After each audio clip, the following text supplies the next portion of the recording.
All right, everyone, we are live. Dynasty Mirror Search for Huru, and we have the brother Kala Genesis with us today.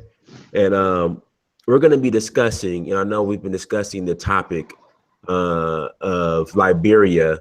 For the the last couple of weeks we've been discussing it.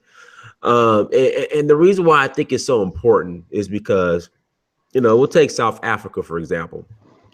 South Africa is on the verge of implementing land reform.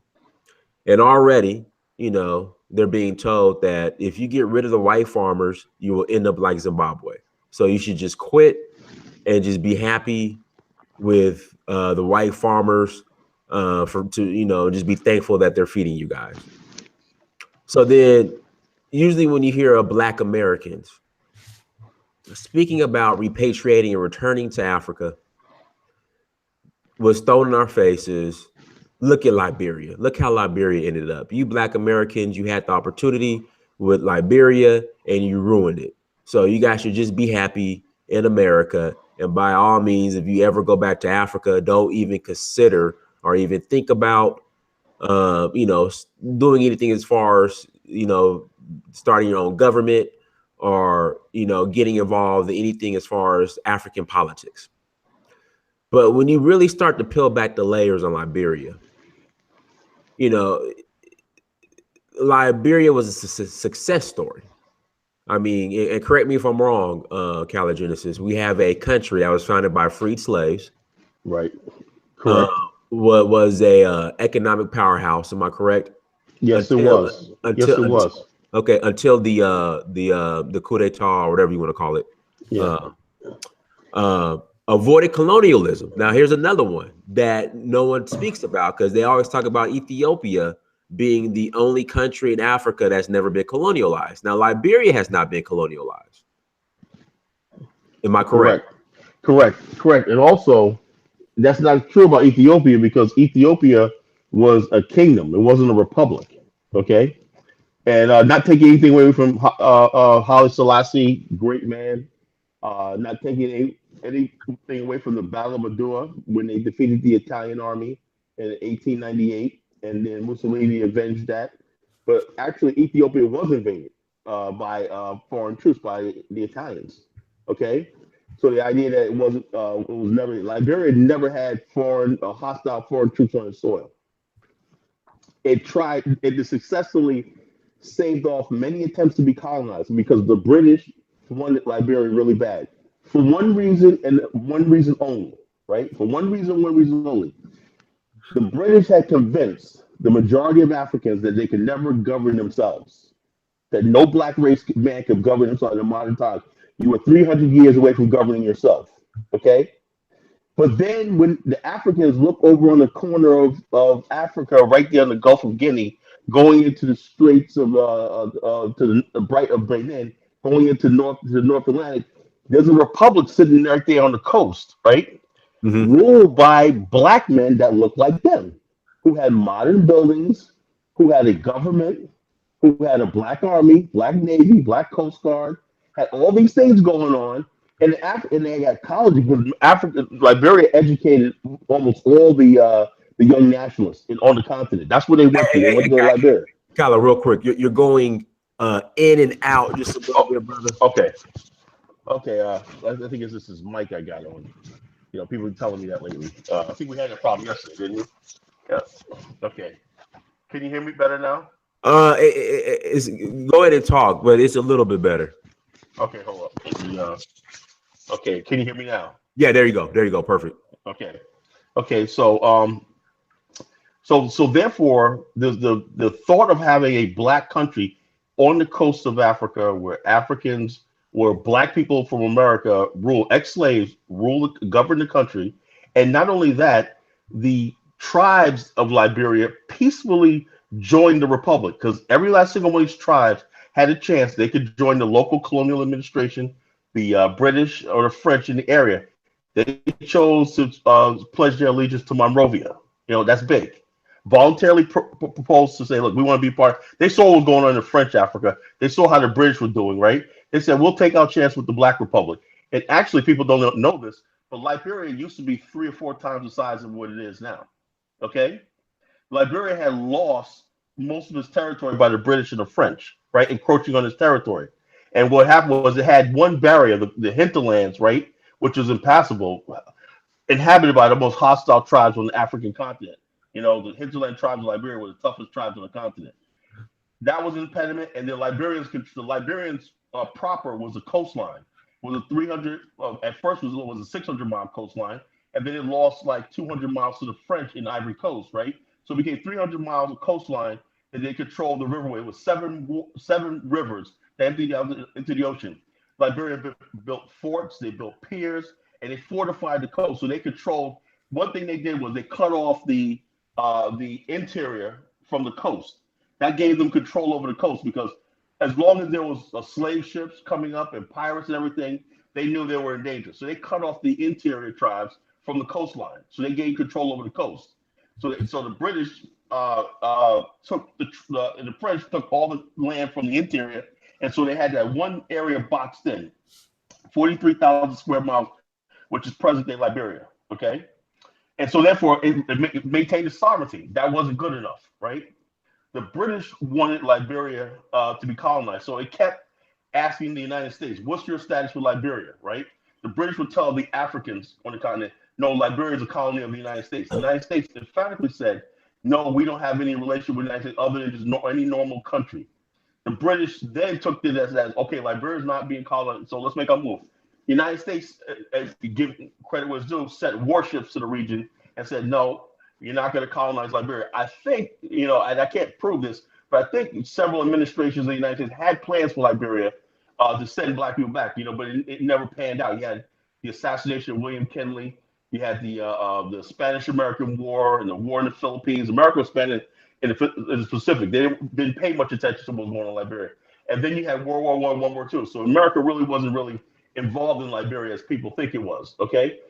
But one thing they wanted was the fact that they wanted to make sure that country stayed free because they thought that because a lot of Americans thought that was a good idea to send if black people wanted to immigrate to Liberia, that would be a good thing. So you set that up, and that's basically where we're at.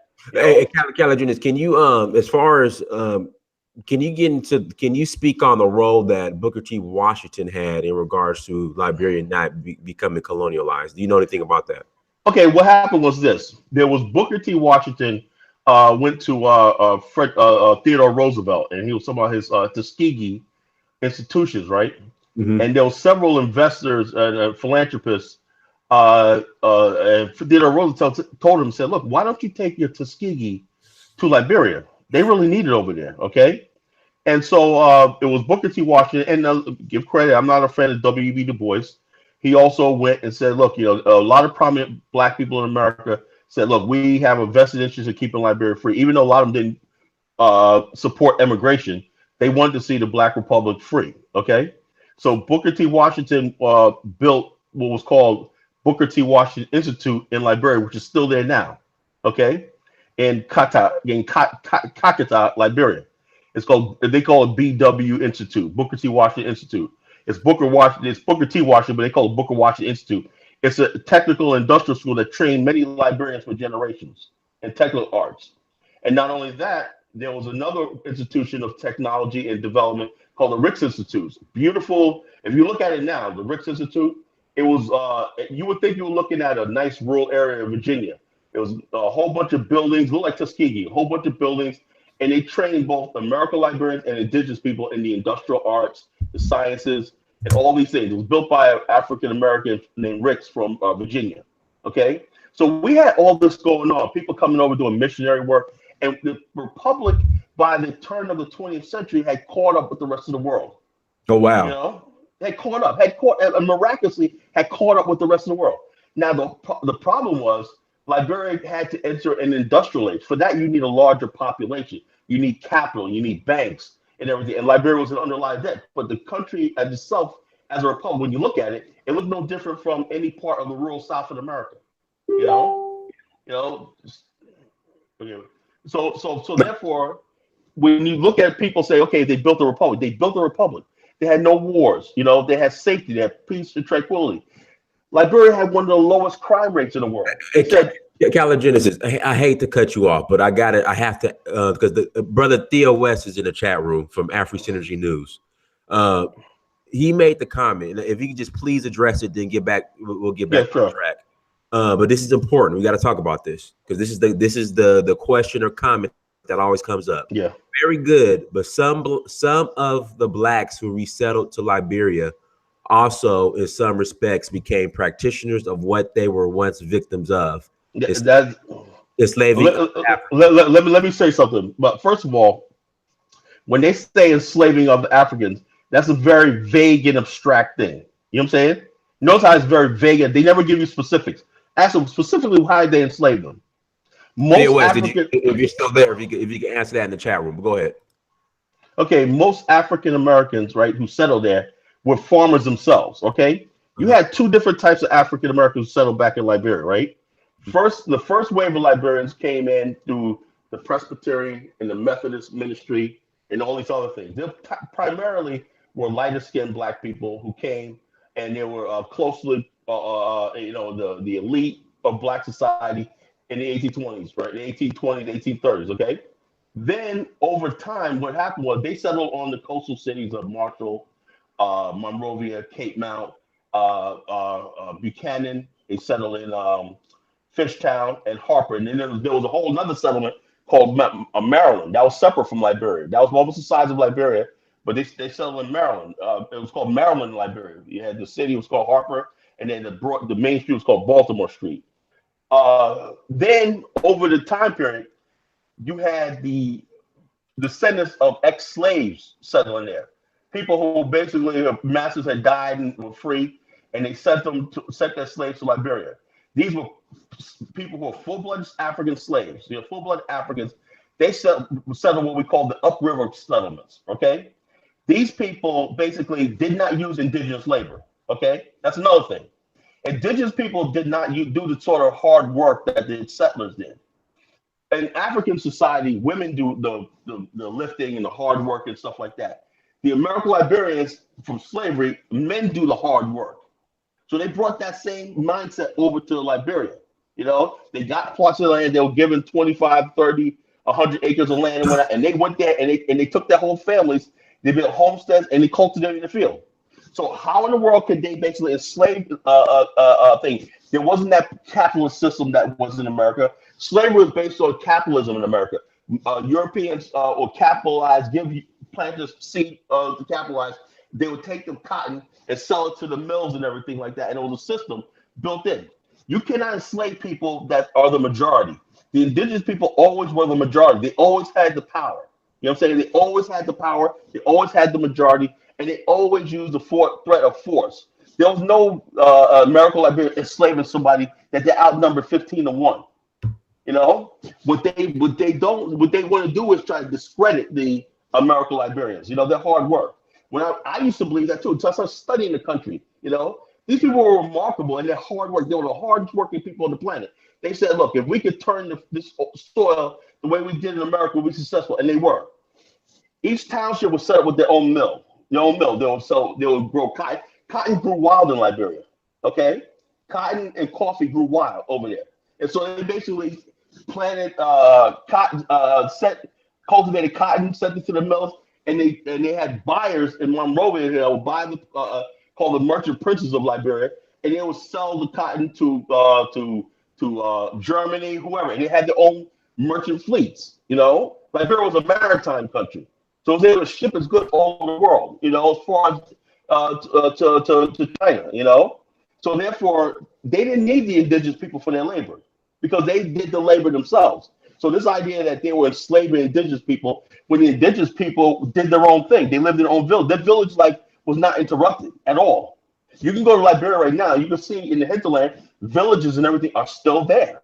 So how can you say when you talk about slavery, you mean you uproot somebody from their land, take them to another land, and force them to do labor right here? That never happened in Liberia. You know, that never happened. So when people say it, they like this. Now, were there incidents of a conflict? Of course there was. It was two different cultures clashing. But that's no different than somebody from New York and somebody from, let's say, Georgia arguing over their football team. They get into it. Some people, some black people in America don't get along by region or whatever like that. But they understood something. You when you're black, you're still black, and the indigenous people were able to walk among the American Liberians. They were able to go to their churches. They were able to go to school, learn English and everything. And some of the foods you see, if you see, look at Liberian cuisine over the years, you see African American cooking from the South mixed with a lot of the stuff like cassava and all the stuff like that. So it was an African cultural fusion going on. See, the world doesn't want you to know that. They want you to think that there was nothing but chaos, that black people can never get along. That's a narrative they think. And then why so many indigenous Liberians go for this? Now I have a lot of indigenous Liberian friends, right? And somehow they feel intimidated. They inbox me and they say, "Colin, man, I want to say this, man, but if I say too much, man, my people." I said, "Don't stop being afraid. Just tell the truth." Yeah, he goes, people like in tears, I went to school with American Liberia. They treat us so well. Went to school with like brothers and sisters and everything like that. Then when Samuel Doe came into power and whatnot, everybody started hating American Liberians. Bam. Hey, okay, now this might be too soon. Sorry for cutting you off. Yeah. In fact, finish your statement, and then the question in the chat room, since you brought up Samuel Doe, I don't know if you want to address it now or later. How did Liberia fall then? Okay. But go ahead. Right before there's one series on YouTube called Liberia, America's Stepchild. Watch that series, right? And at the part 6 of that series, there's a white American lady that's a diplomat. Said she was in Liberia. She said when she got to Liberia, she went to different African countries. She said Liberia was the least tribal out of all the African countries she's been to. She goes, yeah. She goes, when I went to Monrovia, a Vibe person said, "Hey, you want to get some Gola cooking? Go right here." Oh, I got some Gribbo friends. And Monrovia was like a cosmopolitan, Afropolitan society. You had Africans from different countries coming to Liberia. That's how good it was, People got along and everything, But the problem was you had the Africans, the Liberians from the hinterland, the countryside, who didn't sort of fuse with the culture that was going on in the settlements on the coast, If you look at Liberia from a standpoint, you would think you was in New Orleans, or you think you was in Harlem or anything like Detroit, anything like that. It was a fusion, of different Africa. The people from Jamaica were there, people from Haiti were there, Barbados, Trinidad, and people from Nigeria were there and everything. People were just getting along, mixing, and everything like that. People ate each other's foods. People intermarried, dated, kids went to school, boys got into trouble together. That's what the story I was told. Liberians tell me, said, look, it was nothing like they try to paint it, But yet, get this. When you look at white people in Africa, right? White people never mix with black people. They're still in South Africa talking about, well, we want to be here, but we want to be able to protect our race. If you want to be in Africa, you don't want to mix with Africans, you need to leave. Well, but see, the thing is, that's Chinese, Lebanese, white people. Right. In fact, in Kenya, when I was in Kenya, like literally, you'll have you'll have European expats who will come to Kenya, get a Kenyan wife, and completely segregate themselves in their own little expat and Kenyan wife society. Right. That's what's going on all over the continent. That's what's going all over the continent. And the one place where Africans got along was Liberia. And the whites that live there are the most dangerous people. You know what I'm saying? Because they're not there trying to help Africa. They want to call any time they see Africans get along, is a threat to them. They think that Africa's supposed to be a place where the African's supposed to be on his knees worshiping the white man to come in. White people are supposed to have that white skin supposed to protect them in all means inside of Africa. That's what this is all about. Liberia was what's called the white man's grave. Because there was one place where throughout history, white men would get beat in the street. I wrote an article. I put it on my page, the Zimmy Giant page, right? It was an incident that happened in 1920, right? 1920s Liberia, right? I studied this in a book.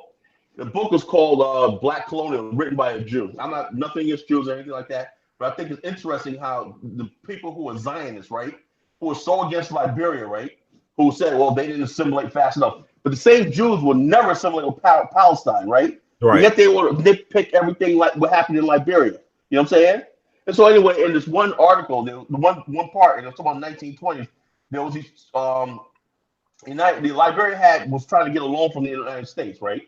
Uh-huh. And what happened was there was invited a couple of commissioners from America two white Americans from Georgia, and one from Maryland.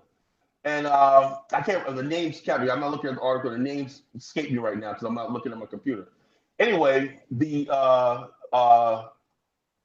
was charges that the commissioner, the Liberian commissioners, were abusing some of the natives in the hinterland, which was true, right? There Yeah. was some abuses by just like any place else. They were abusing the natives, overtaxing them in the hinterland, right?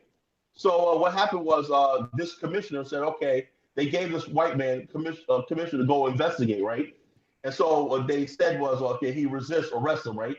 So it was a 12-day journey from the hinterland to Monrovia, right? So he said basically he took the opportunity to change this like American Liberian from a prominent family and chained him all the way back to Monrovia, right? During the time period, the indigenous Liberians said, "Oh, great, the white man's here to rescue us." See, the American Liberians, they think look at the white man taking him back to America. This is great. They don't care. They know what's going on, right? But it's cheer, right? So Right. by the time he got back to Monrovia, some of his uncles that were high officials said, "What's going on here?" He said, "Well, I thought he might be a flight risk and everything," and so all hell broke loose. Liberian papers are printed. How could a white man get this? Think about this. Think about this 1 second. How could a white man come to Liberia and chain a black man? This doesn't happen here. This happens only in America. You know, all hell broke loose. Now, and Liberia basically almost broke off complete diplomatic ties with America over this. You okay? This is what happened. So therefore, the investigators found out that the guy Sana Manny, Hmm. they say, okay, he was abusing the native, right? He's going to be jailed for that. But the fact that a white American who basically was just an advisor to do that, it speaks of arrogance, right? And if we let this go, that means these people come in our country and take it over. They're very sensitive. They're very sensitive to the presence of white Americans and everything in their country. It's always been like that. The American Liberians, okay? So therefore, what happened was a day later, right? A day later, the guy, I think his name was Wagner, he was walking down the street in Monrovia, and a couple of dudes approached him, right?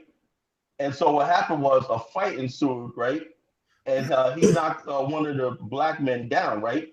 And ran back to his quarters, right? Actually, he ran back to to the embassy, right? Hmm. And then the police, Liberian Army and police, came to arrest him, right? They went to arrest him, charge him with assault.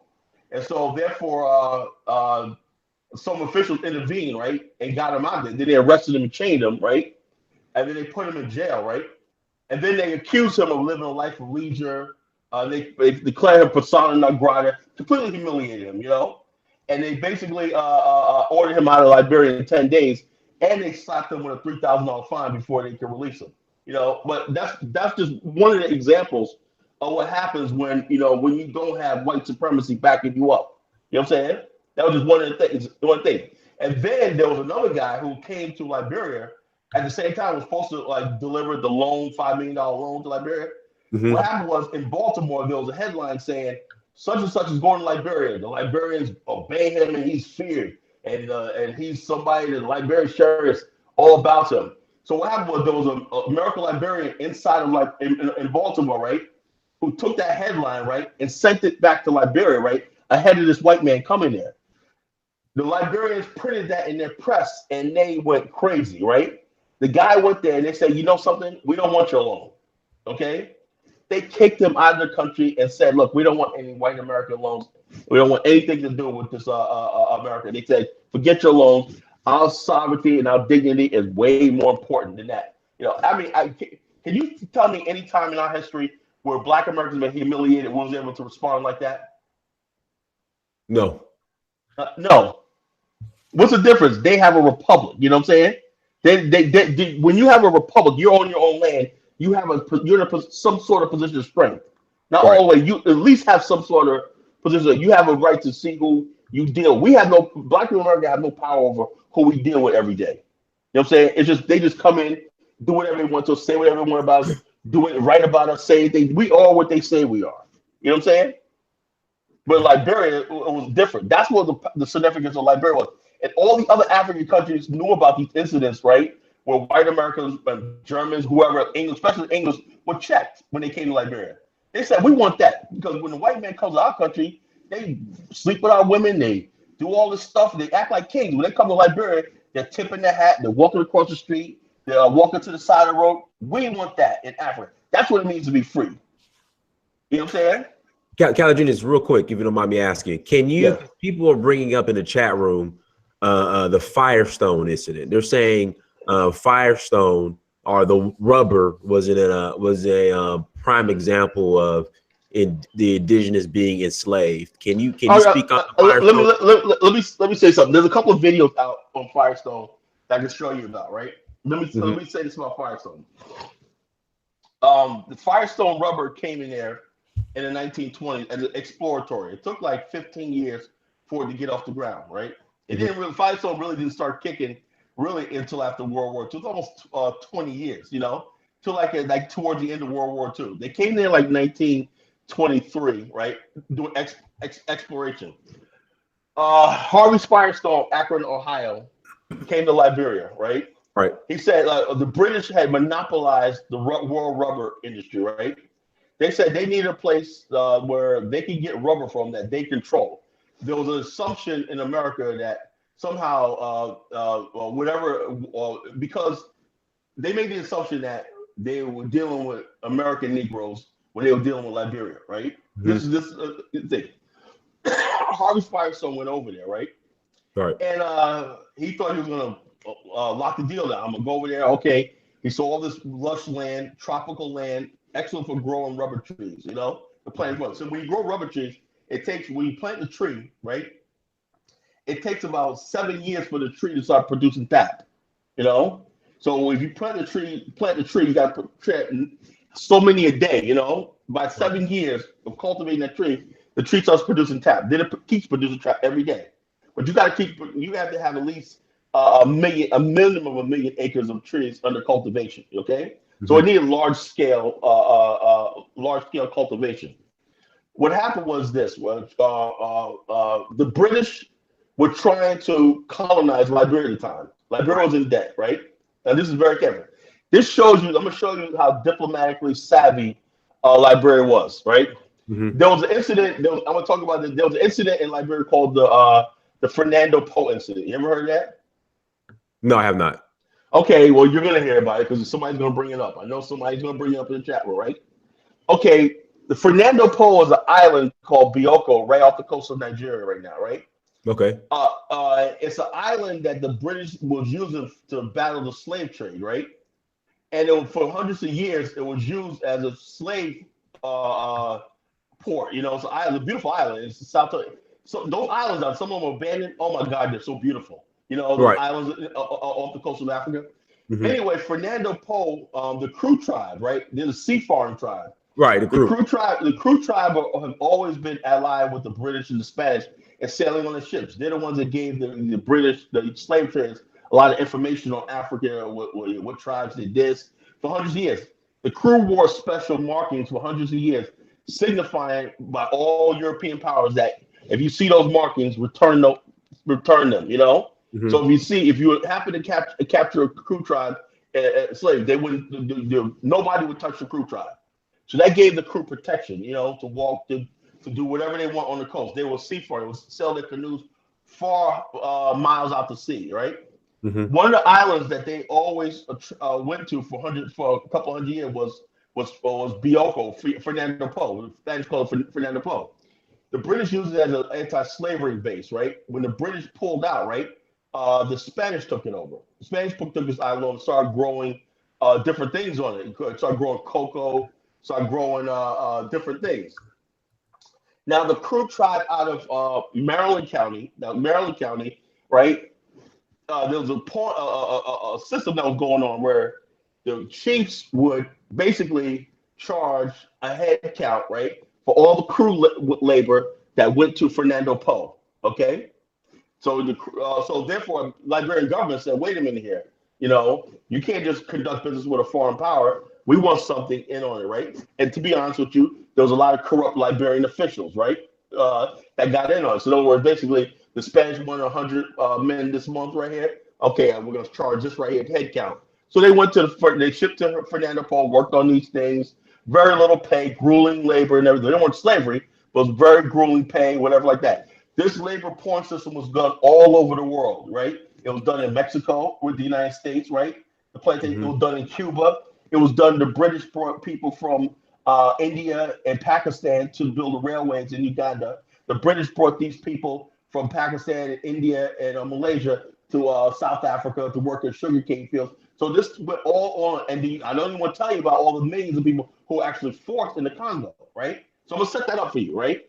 This was going on all over the world, right? The difference between Liberia was, and I'm not trying to be a Liberian apologist like this, was that the Liberians themselves were not benefiting from the labor. They weren't capitalists. They were just taking a cut of the people that left their shores, right? And so, okay, whatever the chiefs are, we're going to charge the chiefs on top of everybody that you make, of the labor count. You're talking about thousands of young men that went to the Fernando Po, and some of them went to parts of the Ivory Coast to work on sugar plantations and chocolate, main thing with cocoa to grow cocoa chocolate, cocoa cheese. And so therefore, what happened was this, right? There's a guy named Simon, right? A man named Simon. He was a British like a baron, baron, and then Baroness, his wife, Lady Simon.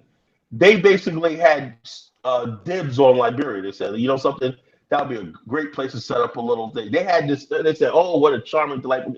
Never been there, but they wanted it. You know what I'm saying? So they start printing stories about the miracle Liberian men enslaving and sending people to the thing. How could a black people see? Black people can't govern themselves. Now the Liberian government said, "Wait a minute here. It's the Spanish that are basically it's nothing being enslaved about it. No one's being enslaved. It's just that people are going over there to work. That's it. And we just basically charge like a tax on labor. So what happened was the British were ready to basically say, look, Liberia's in debt. They spend all these rules. Liberia's in debt. They can't run their country. Well, they need to be colonized. They need to be put on the mandate.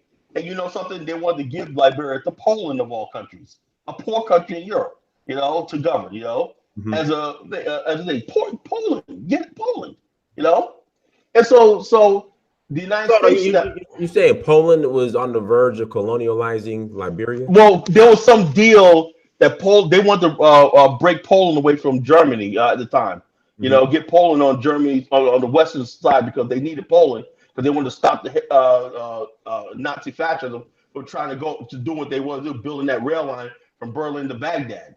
So we got to prop up these. It was a prop up state. All those are false states, at least in Bloc Europe. Hmm. The Warsaw Pact. Those are all false states. Hitler wanted to knock all those countries down and build a railway corridor to the Middle East. Yeah, that's what the World War II was all about, and World War I was all about. So Okay. anyway, what happened was the Liberians said, "No, we're not going to do it." So the British said, Lady Simon said, "Well, Liberia needs to be ruled by white men, high-handed white men who'll put those people in their place and everything." Never been to Liberia, know anything like that. Liberia at the time were basically a part of the League of Nations, right? It was the only black country in the League of Nations. League of Nations. It was always involved in world affairs, everything like that. So therefore, they didn't know what they were really up against, right? So what happened was the Liberians protested to the United States, and the United States said emphatically that Liberia needs to be remain sovereign. And then they kept basically saying, "Well, so what is your status towards Liberia? Are you going to mandate Liberia?" So the British are putting out things. The United States agreed to mandate Liberia. Right? The United States said we're not going to mandate Liberia. So what's its status? Its status is it's a republic. So the British was like saying, "No, we need to have Liberia mandated. We need to have it mandated." So what happened was at the same time, Harvey Firestone was looking for rubber, right? So Hmm. Liberians brilliantly played Harvey Firestone. At first they had really no intention of giving him any rubber. That's what people need to understand. So they really had no intention of ever doing anything, but it was a delay tactic, right? So if Harvey Firestone, he said, Harvey, we're going to give you those acres of land. You're going to produce rubber. So Harvey Firestone called Warren Harding and then Calvin Coolidge, all these other presidents, and said, something, we need to save Liberia from British encroachment. Because the British get a hold of that, we're finished. So he started using his connections in America to give Liberia diplomatic cover. You know what I'm saying? So Liberia was playing these countries against each other. It's been doing Liberia was good at playing world powers against each other. It played Germany against England, right? It almost had like United States and Britain going to war with each other, you know? So Liberia was playing these countries against each other, and this is a stall tactic, right? So finally, Harvey Firestone got fed up, right? And he went to the president. I don't know, I can't remember if it was Calvin Coolidge or Warren Harding. He said, you know something, we need to just go over and take the country over. And then the president said, you know something, and then Roosevelt afterwards, right? No, it was Hoover. I'm sorry about that, but I just can't remember right now because it's been so many years since I've been doing this.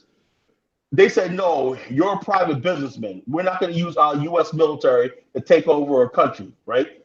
That was dynamic. So let's give America credit when it's due. You know what I'm saying?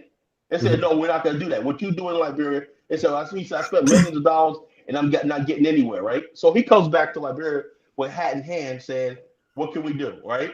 The British are still on their back. The Liberian currency, illegal tender was the British pound, right? They said, okay, first of all, we need a loan, right? Harvard Firestone Corporate Finance Company gave Liberia a loan, right? Then they gave a lease of like 2 million acres of land for a start right here. On that land, this was when modern Liberia was born. This is very important. People talk about Firestone. Modern Liberia was born because on the Farmington River, right, they built the first hydro dam, okay? And they gave Monrovia electricity, right? The first black country with electricity, right? So the streets had street lights now, electricity, power. The first time people heard themselves talk on a microphone, broadcast radio, all this stuff came in. Liberia now Monrovia is now a modern city. Okay, now farming. You still have to plant the stuff right here. Now the brutality of this was the fact that you had all these indigenous people who are living in hinterland start flooding into the coastal area because the American Liberians were the majority on the coastal areas, right? So all these people from the hinterland start coming to Firestone farms and different settlements to work. They're paid grueling. It's a grueling job. Tapping and stuff like it was a grueling job. But Firestone also built hospitals. They built dormitories. They built schools. They built laboratories. And so some of your top prominent Liberians to this day come out of what they call Harbel. Harbel was a city. It was Harvey Firestone and Bell something. It's called Harbel. And beautiful. They had beautiful estates, housing estates, mansions, and some of everything. And so therefore, Firestone was like its own little city. And still people still live there to this day. Now, what the problem was, Liberia never made the transition from just growing rubber to manufacturing and product. That's the process part I wanted to get to in the 80s, industrialization, where they're taking the rubber and they're making tires, they're making sneakers. That's what that's what they were getting to. But that took some time. Now like I said, I admit that the situation in Liberia, the whole thing is this. Thing is this. There were some Liberians who basically who were rubber farms themselves. Basketball great Bill Russell. You ever heard of him? Yeah, of course. Yes. He had a farm in Liberia. He had a Oh, rubber wow. farm in Liberia. Oh, wow. Yeah. I mean, He hey, had a farm. can you speak on Bob Johnson's involvement in Okay, Liberia? I'm gonna speak on Bob Johnson too. That's very, very important. I'm gonna talk about that. Okay. Okay, I'm important to talk about that. Bill Russell had a farm in Liberia. Several African Americans who had farm. John Amos used to go there. Nina Simone. Liberia was always a choice of place of Africa. Ozzie Davis lived there. In his youth. Mhm. Ozzie Davis lived there. Sidney Poitier. A lot of black people from America lived there and were charmed by this country that was both Africa and both African American. Mhm. You had your African American Southern culture, like you was in New Orleans, and then you had African culture. You had it all right there in your face. You had the best of both worlds. You had the best of black. It was like a Black America overseas. You know, so you had the best of everything in Black America. You had the best of everything Africa. So get back to Firestone. Firestone made millions of dollars and everything. They basically paid the balance of Liberia's debt, right? Liberia was able to basically kick the British pound out of the country, right? And then a couple of years later, guess what? It was African American diplomats, right, working in Haiti and Liberia, went to President Roosevelt, right, and using his Lend-Lease law, right? Mhm. Liberia was going to be a major stopover for supplies because America had to do a leapfrog because of German U-boats. They had to go from Florida to Panama to Brazil and then go over to Liberia to get ships to Europe, right? So they built Liberia a brand new port and a deep port, free port called Monroe Freeport, and they built the Roberts Field Air Base and Roberts Liberia's airport that we have to today. Hey, Okay. real quick, Collagen, if somebody wants to know who backed Firestone. Oh wait, what do you mean who backed Firestone? Yeah, I know Jack. Somebody in the chat was asking who backed Firestone, but I don't know. Firestone was a private corporation. Right. That's why I don't understand what she was asking. But okay, so I mean, basically, what people want to know is what happened to Liberia. Like how was it so beautiful, the destination spot, then it just went to complete chaos? Okay, one of the things that happened. Let's look at the failure of the Garvey movement. Okay, Okay, the failure of the Garvey movement. Okay, now Marcus Garvey had people in Liberia at the time of the Fernando Po incident, right? never knew that. Okay, yeah, he had people over there. He had people like supporters. Matter of fact, the descendant of Elijah Johnson, right, was the mayor of Monrovia, right? If you Mhm. look at Garvey's pictures when he's standing outside of Harlem, he's right there when he did that speech in Madison Square Garden. That's him right there. He basically said that even though he's a mayor of Monrovia, his position next to Garvey puts him ahead of the government of C.B. King in Liberia. Mhm. Okay, it's very important. C.B. King was the president of Liberia. He was a good, smart man. He was of Creole descent from Sierra Leone. That's another thing. Somebody can be born in Sierra Leone, but yet come be president of Liberia. That's why I said, it was the least tribal, least nativist country in the world. You know what I'm saying? As long as you Mhm. were black, whatever. You had the Barclays who were from Barbados. They came in 1873 when they became the most prominent, powerful family, political dynasties in Liberia and many political dynasties, economic dynasties in Liberia. It was a whole different world. When you look at Liberia, Sierra Leone, that whole region, there was a complete different than what was going on in America. America was about oppression. Liberia was about freedom. There was people there that don't. A lot of Liberians have no idea what when you say the Ku Klux Klan, like what's that? Right. We're terrorized by this stuff. And we stayed in America. They built a country of freedom. They had their own founding fathers, their own old wise men, whatever. You know what I'm saying? Their own folklore, everything. Even though we're the same people. You know what I'm saying? Mhm.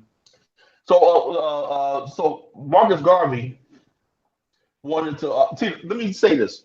Okay, my novel Journey to the Promised Land, right, was about the exodus of 1878 from Charleston, South Carolina to Liberia. Okay. Okay, Okay. now it was a success, right? You read my novels. I fictionalized the book, but I did years of research, right? I mean, I gave the characters. I educated people because I wanted people to know about different things that happened in their time. I wanted people to know about the Colfax massacre in Louisiana. I don't know if anybody heard of the Colfax massacre. When the Grand Parish, where they massacred like 3,000 African Americans. In cold blood. One of the characters was the survivor of the Colfax massacre. So if my novel is like a pilgrimage, why are we going on this ship to Liberia? And everybody tell their stories and stuff like that. So a beautiful novel. I'll suggest you get it. I'll send you the link to it. Yeah, I got it. If I'm gonna post, let me post it in the chat room. But keep going. I'm gonna post it in the Okay. chat room real quick. So anyway, the Azor, they formed after the Russell B. Hayes Tillman Compromise, right? The end of Reconstruction, right? 1876, like when the Southerners tried to filibuster, almost went to war again, right? And then they forced the United States to pull troops out of the South, right? And the Southerners gained control of the South again, right? And so, therefore, something, our real leaders that we had back then, something, what they said? Forget about American democracy. We're going back to our country because there was a lot of Liberian officials there that said, look, you got everything you want here. Any settler family, people went over by families. We'll give each family 25 acres of land, called a given promise. We'll give you a given promise to come over there and settle. Are we echoing? No, we're good. We're good. I hear my voice. No, I mean we're fine. You're fine on our end. Okay, okay. So it was like a given promise. Somehow I'm echoing. No, you're good on our end. You're fine. Okay, all right. Okay, a given promise to settle into Liberia, but each person that went over there was skilled. You know, you had carpenters, you had blacksmiths, you had all these people that had skills and everything. And Liberia wanted these people. They're farmers, everything. They had to have a skill and be able to know how to farm. So in other words, you're a blacksmith, but you also had a farm. You know, so you farm. Hardworking people. So this idea that they were, People are saying that okay, you're fine on my end, but people in the chat room are saying you're echoing. yeah, I don't know how this happened. Okay, hold up. Can you hear me? Yeah, I hear you fine, but Okay, I don't hit echo anymore. okay, all right, go ahead. Okay. Okay, so like I said, it was a given promise of land, right? So Hmm. therefore, I don't know how I'm echoing. No, Hold on. they're saying you're fine in the chat room. Okay, all right. I hear echo, but as long as everybody's happy, I'm good. You know. Anyway, so therefore, in my novel, and it was like I said, it was based on facts and truth, based on facts. All I did was fictionalize it, right, and give it characters. They went to Liberia, right, on the A. They purchased a ship in Charleston, South Carolina, from Boston and Nantucket, a ship called the Azor. It was a bark Azor. It was a bark. A bark means three masts, three sails.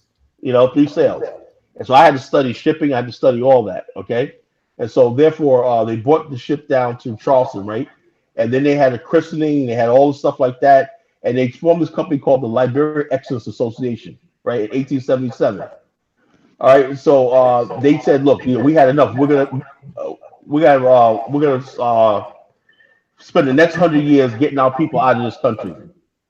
Okay. That predated 40 years of Marcus Garvey. Okay. Before Marcus Garvey, that was going on. Most people, like people said, and then there were several other exoduses and everything that was successful after that too. People always think that when you think of the Exodus Liberia, it was American colonial society shipping black. No, towards like the end of the Civil War, black people were starting to organize themselves to Exodus. Okay, so in 1878, people gathered from all over the United States in Charleston. People coming from Canada, people coming from Texas, even people from New York and California. They all came to Charleston because they wanted to book passage on this thing, and they only had room for 300 people on the ship. Unfortunately, like the ship, the maiden voyage, right, was somewhat of a disaster. They didn't have a doctor on the ship. Some people died. 40 people died of measles. There was like 30 people died of measles and everything like that, stuff like that. But they made the voyage. They ended up in Sierra Leone. Then they ended up in Liberia. Some of the people became very prominent businessmen. Because remember something, the very top echelon of Black America was on that ship. Mhm. You had people that were lawyers, you had people that were publishers, some of the most prominent people. None of that. Let's look at Liberia itself. For generations, we were losing some of our best brains to Liberia. They were getting the McGills. They were education and dynasty. R. 4 McGill, Dr. McGill. He was the founder of Pan Africanism. Okay, he was basically the guy who taught Edward Wilmot Blyden, who I brought to life in my book. Edward Wilmot Blyden was one of my main characters in the book. You know, he's the father of Pan Africanism, Edward Wilmot Blyden. Garvey, all of them studied what Wilmot Blyden. He wrote the book Christianity, Islam, and the Negro Race. Right? He spoke 7 languages. Okay. Liberia and Sierra Leone, they had some of the most best. He helped build the Foray Bay College, beautiful college right there in Sierra Leone, right? And he was a professor, right? So therefore, these people that built Liberia were education minded. You know what I'm saying? We had our best of our best on that coastline. You know what I'm saying? But you don't know about this because our academics have basically erased all this from our history. They only want to keep us focused on America. You know what I'm saying? But that's why I wrote my novel, because there's another side of history. And people tell me, I said, I had no idea this was going on. See, people give too much credit to Marcus Garvey. I love Marcus Garvey. I have much respect for him, right? But he came into that. He had the idea of African redemption and everything. The idea of building, sailing to Liberia and building Liberia, that was already on the books. People were already organized for that. So all he did was put that's how he grew so fast. Because these people were already, the undercurrent of talk and everything was already there when he got here. So all he did was lit the fire. He lit the fire, and it all came together. But I don't think Liberia was his main objective. You know what I'm saying? His idea was the whole African continent. Majority of African Americans just want to start building colonies in Liberia, become part of Liberia. He didn't think Liberia was important. He said, "Oh, we just gotta erase the borders and and kick out all the colonialists, which was really impossible at the time, you know. And people told him, said, "Look, Garvey, you're not gonna be able to do that because if you try to go over there and just start taking over land in the British, you're gonna have a war that we are not in a position to win it. So let's just worry about Liberia. Let's not make these threats against the British and the French that's in Africa." Garvey didn't want to do that, and so therefore the British and the French began threatening Liberia, saying, "If you let Garvey settle in here, we're gonna invade you." That was right when the Firestone, all that was going on. The president C.B. King was in America. He met with W.E.B. Du Bois a year earlier in 1923. Went to Liberia and said, "Look, you don't want Marcus Garvey in your country. They're a bunch of thugs. They're a bunch of this, blah blah blah blah blah. He's gonna take over your country." C.B. King believed it. Mm-hmm. And Garvey wrote back and said, "No, I don't want to do that. I don't know who's giving you misinformation that we want to take over because we're going to respect the laws of Liberia and all stuff like that. But he didn't believe him. Then J. Edgar Hoover got involved with it. J. Edgar Hoover thought Garvey was enemy number one. He Right. said a Negro declaring allegiance to another republic is an abomination. You know, get this: they don't want you being part of America, but the moment you talk about going to another country, Right. that's even more of an abomination. You know what I'm Exactly. saying? See, people see this conversation right here never happens enough. You know what I'm saying? This conversation should be happening. And Africa should always be on the table when talking about race relations in America. It should always be on the table. Okay, if we don't get here, well, what about our own nation? Is it time for our own nation? You will never see mainstream Negroes bring this conversation up. They hate my guts. You know what I'm saying? They wish the college Genesis would go away and die. You know what I'm saying? Mm-hmm. I had people threatening me, stop that. And no, I'm lighting the furnace. I'm lighting the furnace. I'm not gonna let anybody off the hook. I'm gonna tell it like it is. I'm Right. gonna erase the memory of my ancestors and all these people that worked hard and everything like that, so you could feel comfortable in America. You know what I'm saying? Because you want to feel comfortable and you want to shuffle and jive and buck dance for the white man, talking about racism, white supremacy, civil rights, equality, and all this kind of stuff. When the answer was all like everyone, what Biden said, your answer for the black man in America has always been right here on the shores of Africa. You know, Mm-hmm. your answers are right here on the shores of Africa. You want to pull yourself up and everything. You want to stand up in the man. You need your own ground. You need to make a stand. And this is where you stand. You stand on your own ground. You know. So that's what that was. And I think somebody asked me something. Somebody Yeah. asked me. Well, people want to know what happened. How did Liberia become? I mean, we talk about the Civil War and like what happened. Okay. This is That's what what people happened. want to know. This is what happened. In the 1950s, Liberia began to prosper. Mm-hmm. Okay, they began to prosper, right? Uh, President Tubman in 1950, I think it was 1955, came to the United States, came to Harlem, he came to Georgia, and he had a thing, and he was in the cover of Ebony magazine, and he said he wrote an open letter to Black America. He said to the American Negro, and he said he reminded them of their position in Liberia. He said, "This is your country over here. You need." What Tubman was understanding was, even though he was loved by the indigenous people, right? He knew that he saw what was going on in the rest of Africa, right? He Mm-hmm. said the bottom line is the people who from the diaspora, the African diaspora, need to make a stand. Need to come over here and shore up our numbers a little bit. You know what I'm saying? Mm-hmm.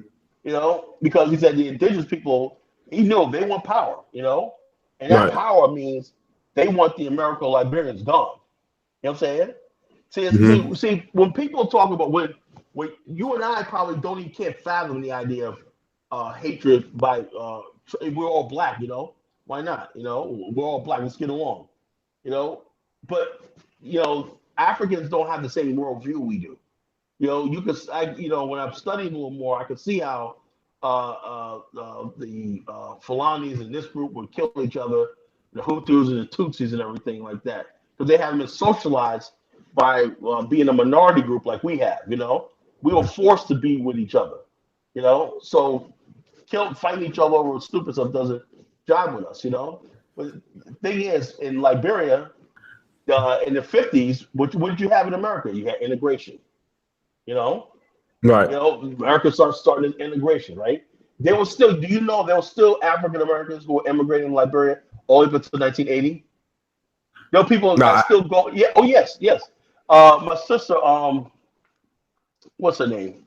Uh, one sister. I'll get her name first, but her father was Kwame Ada. He was the one who founded the Fiancre thing in Ghana. Remember I was telling you about that yesterday. The yeah. Fiancre. Well, Hmm. anyway, they ended up going to moving to Liberia after something happened over there, where he moved his family in 1975 to Liberia, and they went over there. Maya, her sister Maya Anna, and she does a she does a Liberian radio show and everything. So they're from Detroit, and you go to Detroit, you see Kwame Ada. The thing is, you know more about Stokely Carmichael and A.T.R. Found than you knew Kwame Ada. Kwame Ada got a street name after him in Detroit. You know what I'm saying? Right. But he was a premier Pan Africanist in the '60s. He knew Kwame Nkrumah.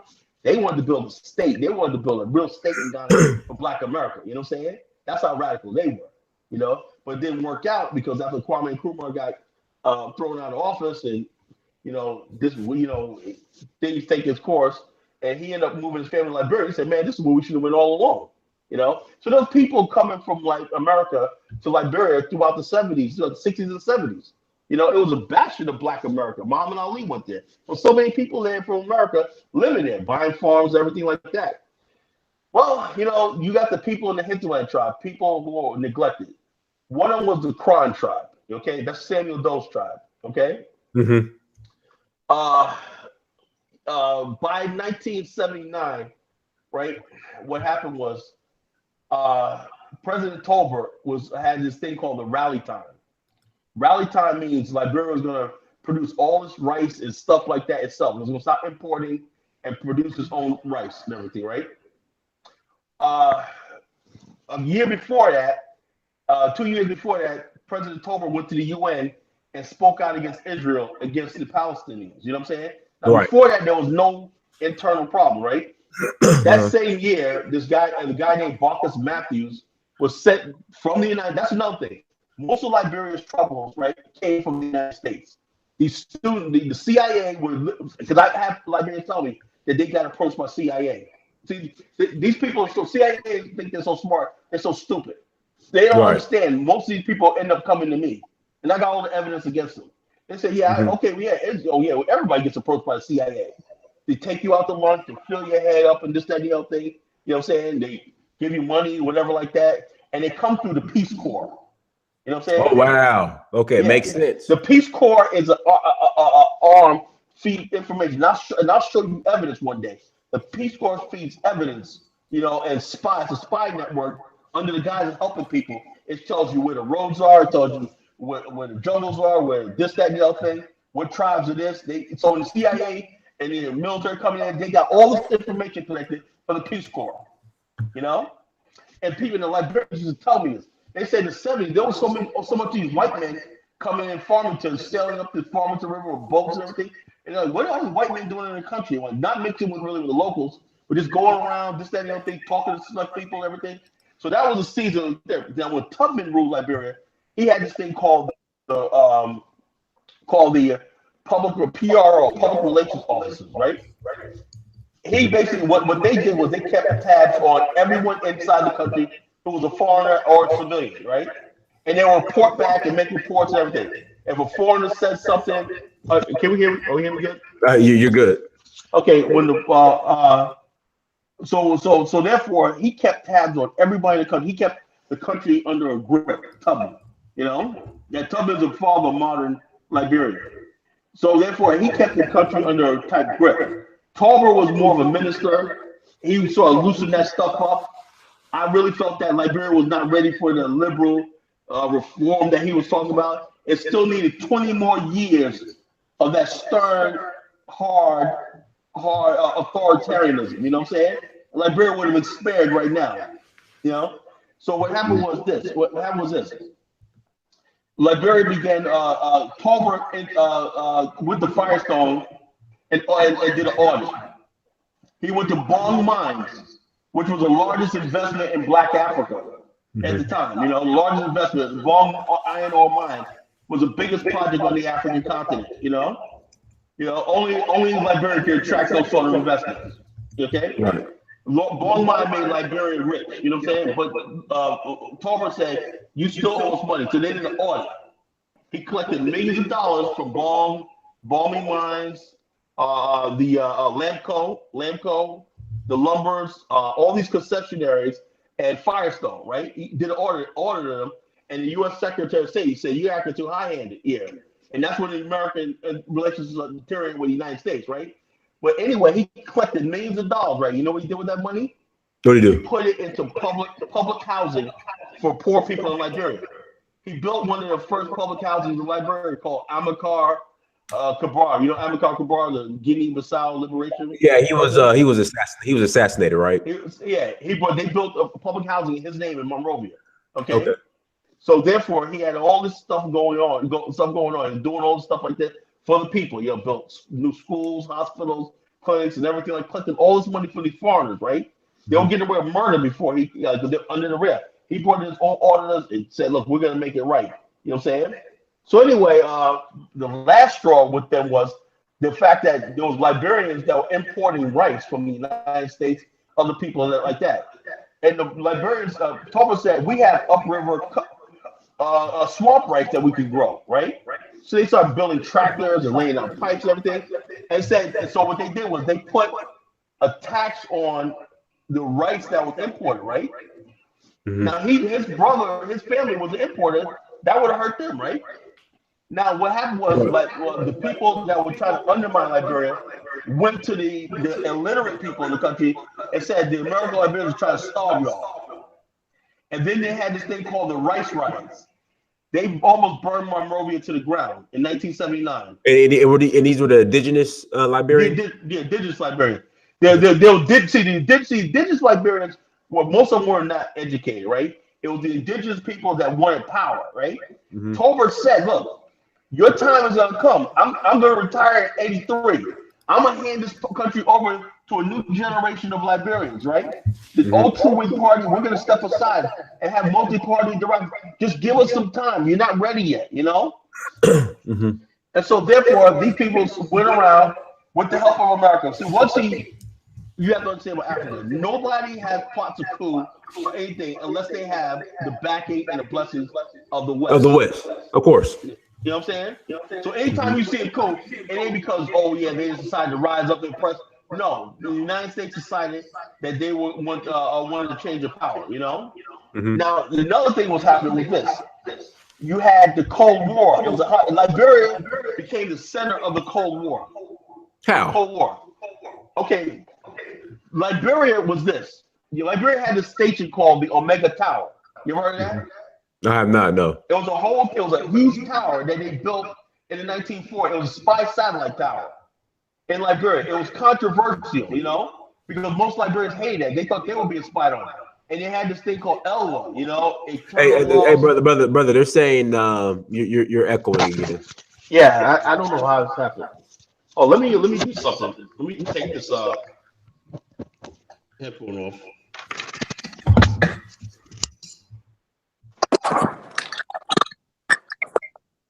Okay, can you hear me now? Go ahead. Let's just say a couple more words. Okay, can you hear me? Yeah, that's fine. Go ahead. Go ahead. You're good. Okay. Okay. Now, Echo, the Omega Tower was a huge tower, right? It was a spy satellite tower, like before we had like that. Still Hello. echoing. No, you're going in and out though. But go ahead. Go ahead. Just keep talking. Before we had this thing was okay. Yeah, we Okay. can't. The We can't hear Omega you. Tower would spy on, eavesdrop on Soviets, Middle Eastern, everything, and that was on Liberian soil, right? Tolbert hinted that he was taken out, and also Tolbert, the diplomatic Hey, hinted. it's the sound is distorting and it's going in and out. Hold on.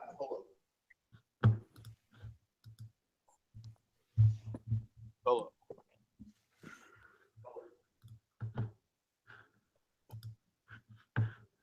Okay. Can you hear me now? Is that better? Yeah. Go ahead. Okay. So what happened? What happened? the Soviets, the Chinese, and the Libyan was opening up diplomatic relationship with Liberia, right? At the same time, the United States, right, was aiding the war in Angola, right, on the Hmm. side of UNITA and the South Africans, right. The United States was illegally flying planes over in Liberian airspace, right. Hmm. This is like, right. Liberian Cecil Dennis, right. He was a good brother. You study him. He studied at Lincoln University. He was a Pan Arab. He was a Liberian foreign minister. Him and the Liberian Undersecretary of State almost got into a fist fight in the White House. You know, they said you flying planes and stuff like that illegal at night. There would come planes would come in, refuel without Liberian positions, and then at a couple times, planes would fly low at like Liberia's executive managers and attempt to intimidate Liberians. You know what I'm saying? The government. That was the U.S. doing that, right? Hmm. So, or they were basically by the '70s, Liberia, when it looked like Angola, the Cubans, and all that were winning, right? Right. And one of the reasons why they were winning was because Liberia refused to give them base in in Liberia, right? The Soviets were like, okay, well, we're gonna start doing this. We're gonna train your people. We're gonna train your military. We're gonna help you build your country. And so, same thing with the Cuba. Just keep the United States up. So, America and Liberia started drifting apart. That was under the Carter administration. Jimmy Carter comes over there in 1979 after this big Pan African meeting in Monrovia and basically trying to shore up relations. But he was more interested in Nigeria because he went over to Nigeria, stayed 3 days, but he stayed only 3 hours in Liberia. And Nigeria told Jimmy Carter, they said, look, any diplomatic situation you want to have here, you need to speak to Liberia first. We consider them the big brother of the continent, Hmm. because Liberia, even though it's a small country, was considered the big brother country of the continent. Every country in Africa owes its independence, because Liberia trained all the diplomats on the African continent of protocol, and basically brokered a lot of stuff that was going on in the continent. So therefore, what happened was out of nowhere, this rice riot comes up. The Monrovia was under siege. They looted, they burned the country. $40 million probably translate to like $180 million in today's terms worth So of why? damage. So why did they burn the right? Like why? Why was the what was the purpose behind it? Because the indigenous people was led to believe that the American Liberians were getting rich and they wanted to get rich by starving. Liberians love rice. Hmm. And so they rioted over the rice, and they found out that no, that's not what happened. They printed it and started going around saying the American, like the Congo, they call them the Congo people. They're trying to steal all our rice. They're trying this. The reason was they were plotting a coup. They were plotting a coup. So Hmm. they get the indigenous people out there rioting and tearing stuff on. It's easy to have a coup. And Right. not a year later, April 14th, some soldiers, sworn soldiers of the Republic, stormed the executive mansion and gutted and disemboweled President Toll, a beautiful man. Right. And they spared his wife because she was an indigenous Liberian, but they gutted him, right? Then 14 days later, they executed the whole entire cabinet of Liberia on the polls in Monrovia. That's what you're dealing with. That's what you're up against. And then what happened was they thought they were free, right? 2 years later, they start fighting each other, right? And they found Right. out that With dough. They had dough. yeah, they found out that well, we were these people don't know what they're doing. The country starts breaking down. All the systems, the mail system failed. You know what I'm saying? All the stuff started failing. Mhm. Food shortages and everything. People were starving and all this kind of stuff like that. And the country broke down into anarchy and chaos. And by 1989, it was Charles Taylor and all of them said we had enough. Doe was kidnapping people. They're soldiers. And not only that, get this: America, as soon as the coup happened, American Liberian women were rounded up and raped. You know what I'm saying? Wow. If Well, are you saying the first coup after Tolbert was took it out? Oprah was taken out, the American Liberian women, if you didn't make it out of the country, American Liberian girls were raped. They were made to be boyfriends of these soldiers, Uh-huh. raped. They were killed. People's property was taken from them. People were kicked out of their homes. Their cars were taken away from them. It was just utter. And then it did this while the United States stood there and watched it and didn't say, Hmm. you know. So therefore, I'm trying to get people to understand And like I said, this one white guy wrote this article about a couple of years ago talking about genocide. And it's the first time I ever heard any white American admit. He said, what you had with the American Liberia was an attempted genocide and nobody talks about. They literally tried to wipe those people out. You know what I'm saying? And to this day, they want to tear down the monuments, tear down their buildings, tear down everything, try to erase any memory of them in that country.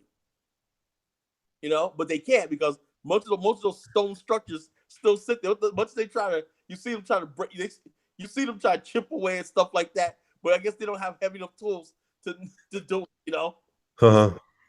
They can't do it. But you see them trying.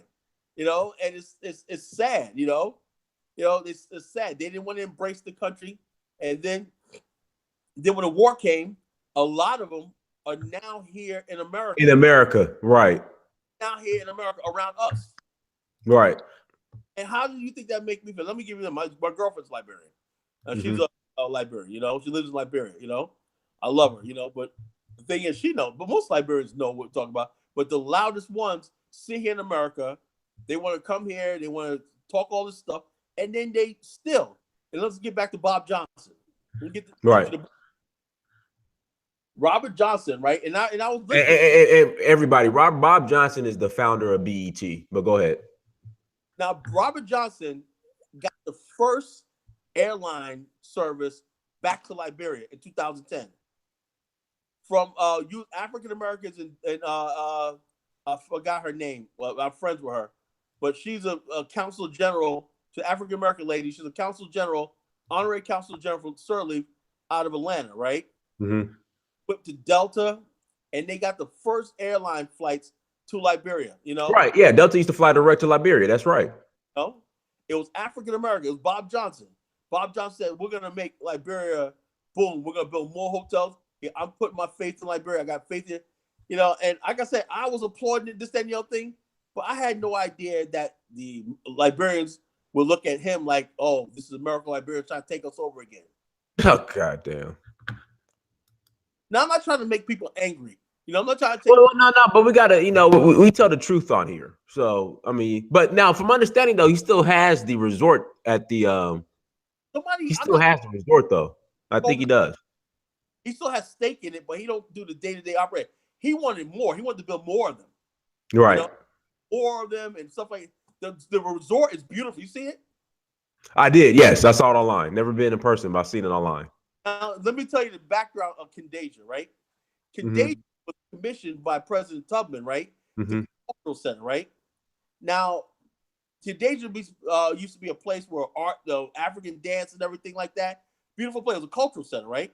Throughout the war, all it was a place for is dead bodies and people defecating and stuff like that.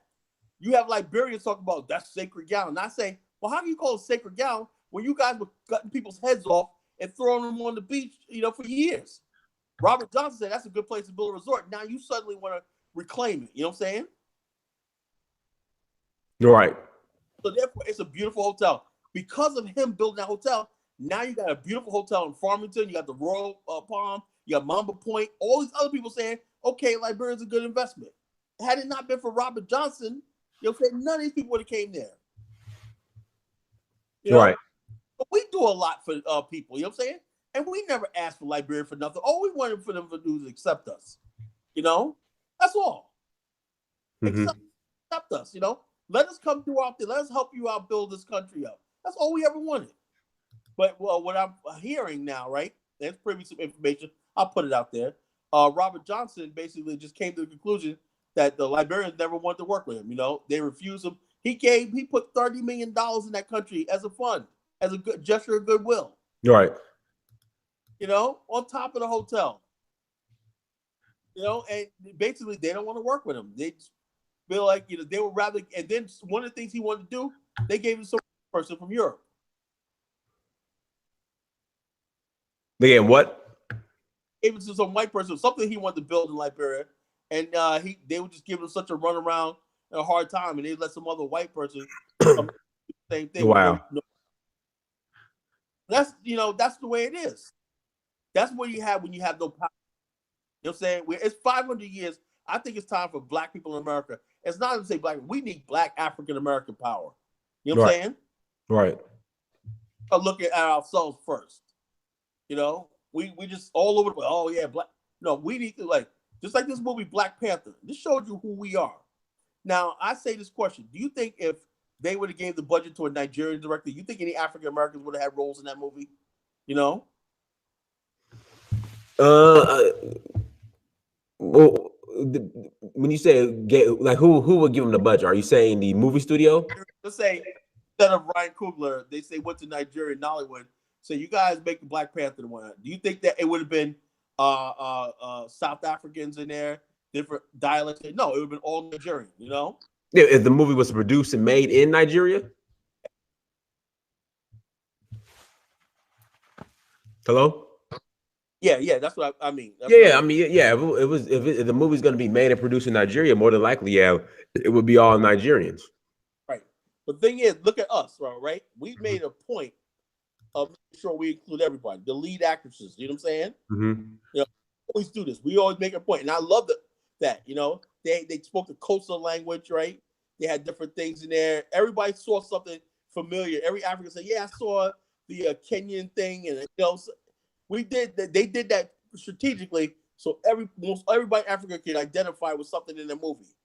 You know what I'm saying? Mm-hmm. That's what Pan Africanism is culturally. You know, we did that. We did that. We did that to show Africa. We love Africa. We want to be. We're part of Africa. You know, we didn't play African Americans. We played Africans. You know what I'm saying? Right. Africans in Africa. You know, I say and Africans learned after this movie. They got us all wrong. You know what I'm saying? You know, they got us all wrong. They don't know anything about us. You know, and so therefore, like I said, this movie was a big victory. You know, for the black race. You know what I'm saying? For the black people, the black race. You know, I'm proud of what they did. You know, how we showed, stuff like that. A futuristic Africa, the idea of an Afghanistan or Wakanda, we call it Afghanistan in the BIO, Wakanda and all this stuff like that. A futuristic African state. It's always been there in black culture. You know what I'm saying? This idea of a place, a utopia. No sane person would just subject themselves to humiliation and degradation for centuries. You know. Right. From slave ships landed in America, we thought about what it was like to build our own civilization. Go back to Africa, building a civilization. You know, Liberia was a nation of that. You know, Liberia was 40 years in the making before it was even founded. You know what I'm saying?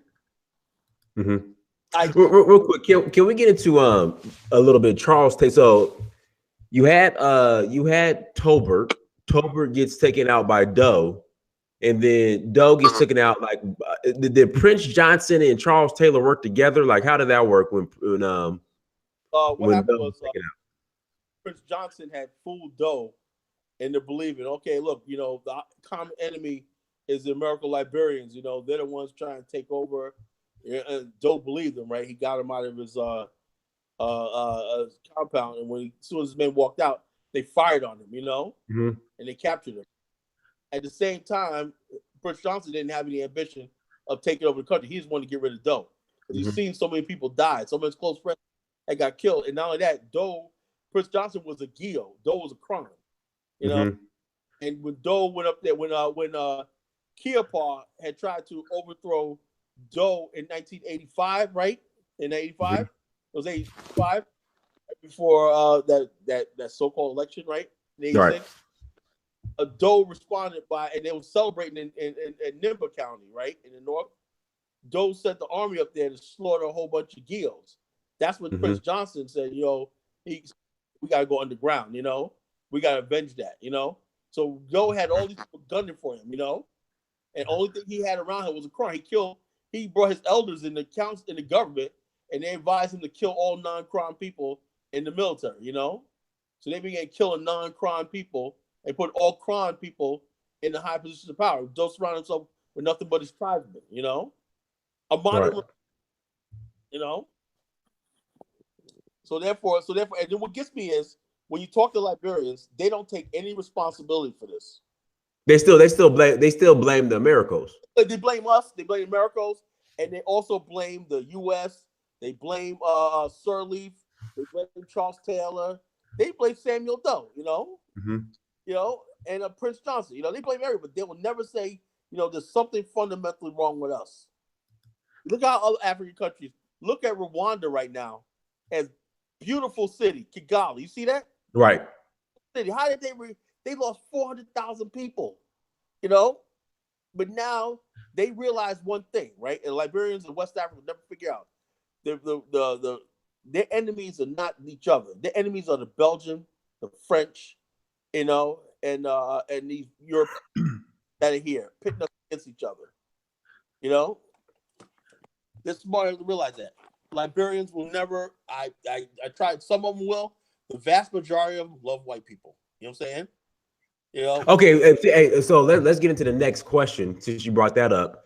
How do you feel about President Weah pushing to amend the Constitution and allowing colonializers to be able to become citizens and landowners? That's the thing. President Weah is not educated for one thing, right? Mm-hmm. He doesn't understand why Liberia was founded like that. You know what I'm saying? Had Liberia right now, the foreigners control all of Liberia's economy right now. Everything. There's the only thing the Africans have is informal stuff. Everything you see modern in Liberia is gas stations, everything. There's 1 or 2 Liberians that own gas stations, but they don't get no support from the government or anything like that. That's another thing. If you do have a business in Liberia, you're not going to get support. If you think we have like a problem with Negroism, I thought it was just us. You know what I'm saying? You think we got the crab in the barrel? Remember we were talking about crabs in the barrel? Right. Liberia, oh my God, today I not getting any support. The only time it's like when they say if it's an American Liberian, right? And that's the only time they care. When they see it's it's indigenous, okay. But generally, they don't really care about Liberians owning businesses and stuff like that. Now, let me ask about Weah. Weah spent most of his childhood in France. Okay. Okay. He was on the beach that day. The executions happened. You know what I'm saying? Oh, really? Well, that's why when Tolbert was taken out. When they rounded up, have you seen the pictures when they put those? Yeah. Well, I know with Tolbert, he was on the beach. They had him tied up to like a pole. Him and his staff. I'll see some better. Tolbert was killed in the executive mansion. Okay. You're talking about Doe. Yeah. No. Doe was killed. No, Doe was killed at Freeport. Okay, who was killed when you say on the beaches that day? Who was killed on the beaches? Dennis and several all his Tolbert's top ministers. That was like Tolbert. Yeah, okay, right. Tolbert's ministry, right? Correct. Okay. Ministry. They was shot and killed on the beach and disemboweled and killed, savagely killed and dumped in a mass grave. Before the whole world. Once beautiful beach became. They said when it happened, for a brief second, the sun went away. Mm-hmm. It was almost like God was turning his back, his head over on, turning his back on Liberia. And so anyway, what were we talking about? We were talking about we were talking about Weah. He was raised in France. That day, he watched that, he witnessed that. Now he went to some French people from the Peace Corps, whatever, brought him to France and everything like that. He learned French, so he's basically a French. He has like citizenship in France and everything like that, right? Now the people that are influencing George Weah, that's going to be the biggest mistake of his life. All these whites who for the longest time, they want citizenship in Liberia. Now get this, let's say this, right? When you talk about citizenship, Liberians don't give each other dual citizenship. If you take a citizenship in the United States, right, Liberians will cut your citizenship off. Are you serious? Yes. Because there's a thing going on right there. 2 things going on. Liberians that were here for 20 years, wherever like that. There's a tension between Liberians that stayed in Liberia and tension between Liberians that went to America, right? Mm-hmm. They think because of Facebook and all stuff like that, they think the Liberians in America have too much influence and power, right? And they're gonna take whatever. It's like sad. They don't understand it. There's an old Japanese saying: instead of fighting over the rice bowl, let's increase the size of the bowl. Why don't you work together? Why don't you work together? Mm-hmm. Work to build a country. So they fight with each other across the Atlantic, right? All the time. Nobody ever says anything about the Lebanese. Lebanese are building marinas in Marshall. I mean, beautiful estates. I gotta give it to them. They're building like theme parks and everything like that. Amusement rides. It's a really nice, starting to look like a really nice place, to live, to visit, Once they now the Mount Coffee Dam is working, once they get those electrical grid running back in Monrovia full time, it'll be a nice city again, In the plumbing, it'll be a nice city again, But the thing is, it's not going to be a black country anymore. You got Chinese, you got Indians, and all these people. Indians, all these people. It used to be certain American Liberian families that imported all the rice. Now it's all foreigners that import the rice. And we met with all the rice importers, and they promised to reduce the rice imports by 5%. And everybody, oh yeah, look, you got the rice to import, but they're gonna basically pass the cost off someplace else, Mm-hmm. So Liberians, and then I know one lady, Janine Cooper. She's American Liberian from the Cooper family, you heard the Coopers, right? I have not, no. Okay, Helene Cooper wrote the book House on Sugar Beach, right? It's about her memoirs as a childhood growing up in Liberia. She works for the New York Times as a correspondent, right? Writer. And she's really big. Helene Cooper, she works for the New York Times. But she's American Liberian. She's from the upper class American Liberian family. She wasn't a typical American Liberian. She's upper class. But her book, House on Sugar Beach, will blow your mind. You know what I'm saying? About Liberia. You want to learn about Liberia, get that book. You get it at the library, The House on Sugar Beach. Anyway, the Cooper, Janine Cooper, her cousin, and I know Cecil, the dentist, Sienna Dennis. I know all these people. They always talk to me all the time and everything like that. They help me out my novel and stuff. Anyway, Janine Cooper got a rice business going on, right? Mm-hmm. Liberia feeding itself. They got a rice mill going on. They're doing. This is an older lady. She's like in her 60s and whatnot. She's doing everything, but she get no support. Liberia does not have to import rice. They got the Lofa County. They got the rich swampland. They could grow rice like in abundance. You know what I'm saying? Mm-hmm. The Gaddafi had given them loan to do the rice thing. Then all of a sudden Gaddafi gets taken out a year later.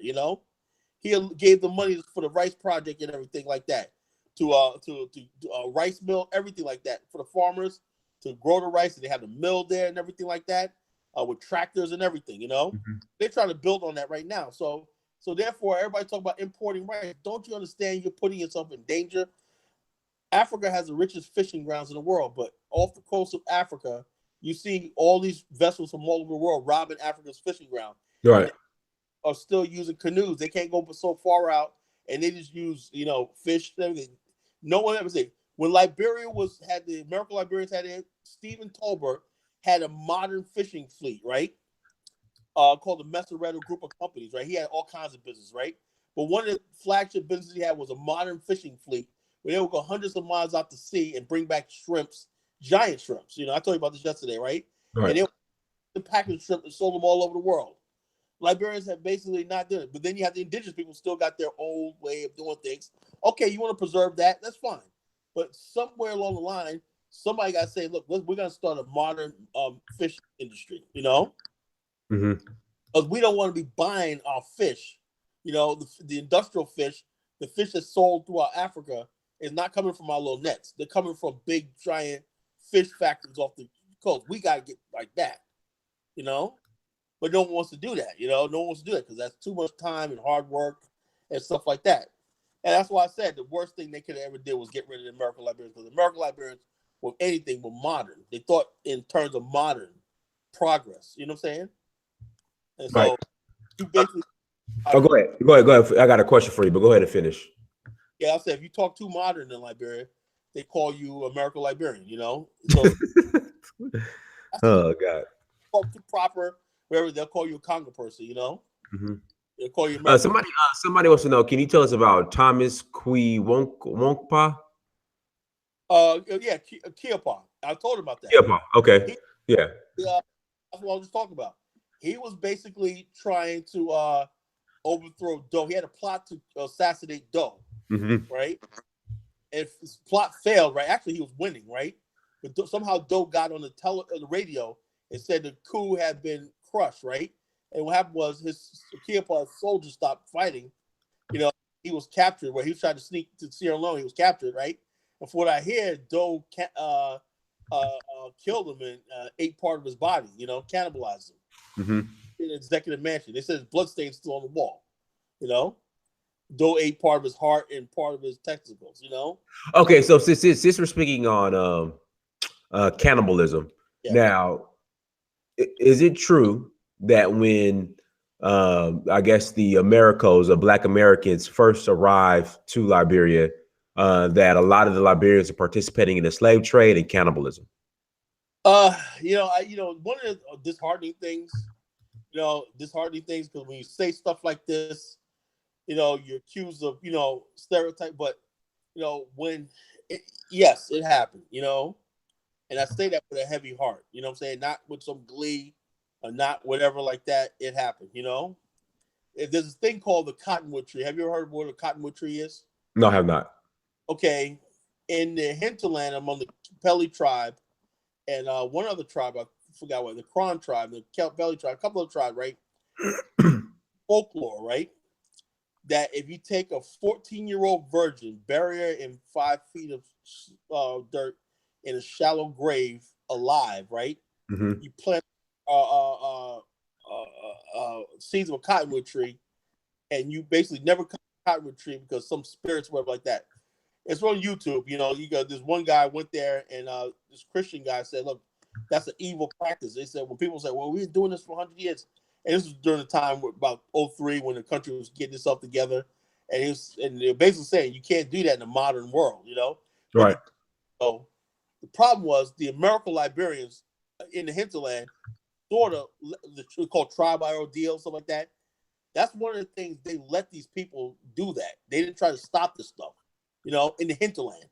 Now, when you lived in Liberia proper, right, you were under the jurisdiction of modern law,